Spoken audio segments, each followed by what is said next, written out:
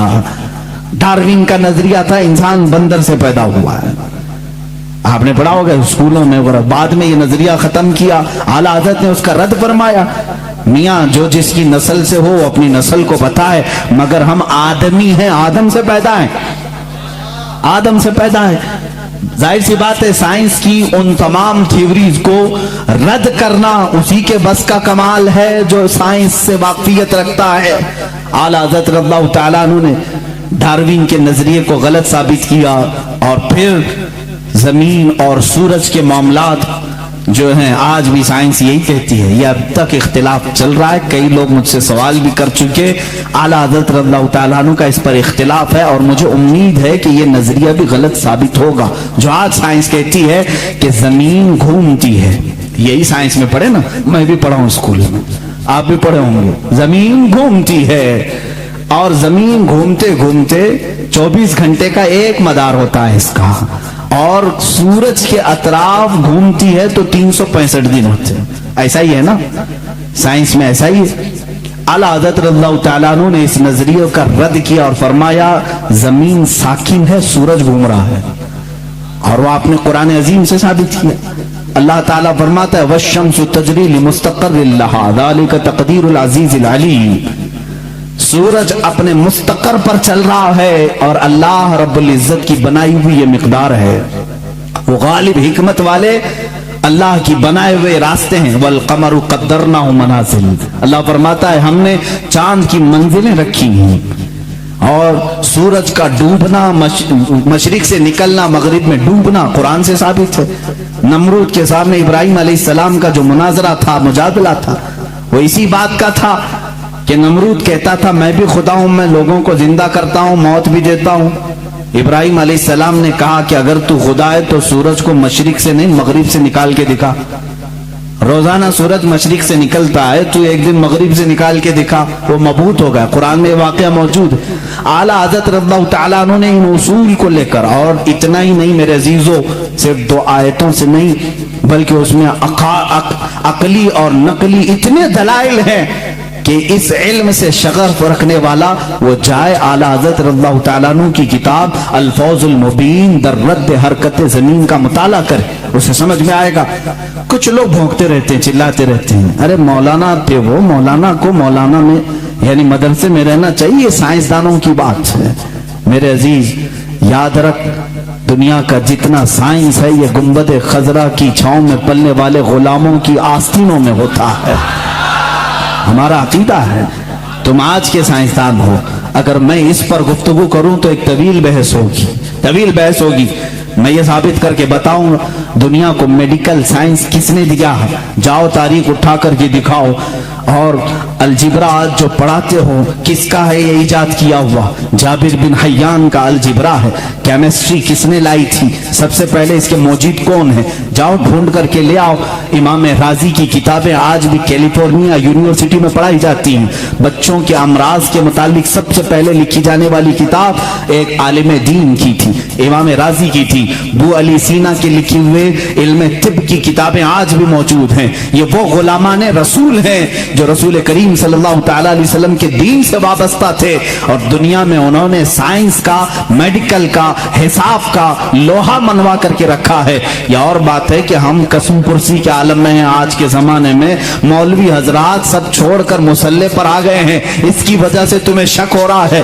انشاءاللہ امید رکھو، امید رکھو، اللہ رب العزت پھر سے کوئی ایسا مجدد پیدا کرے گا جو تمہیں بتائے گا کہ علم دین ہو یا جس کو تم علم دنیا کہتے ہو، یہ در حقیقت محبت رسول اور میرے آقا صلی اللہ تعالی علیہ وسلم کے غلاموں کو صدقے میں دیا جاتا ہے۔ یہ اعلیٰ حضرت خود فرماتے ہیں، شروع میں مجھے منطق کی کتابوں سے شغف تھا، شرح چغمینی بڑی مشہور کتاب اس زمانے کی، ہم تو پڑھے نہیں میاں، ہم تو منطق کی کتابیں جو آج درس نظامیہ میں پڑھائی جاتی ہیں، اور ملا حسن ہم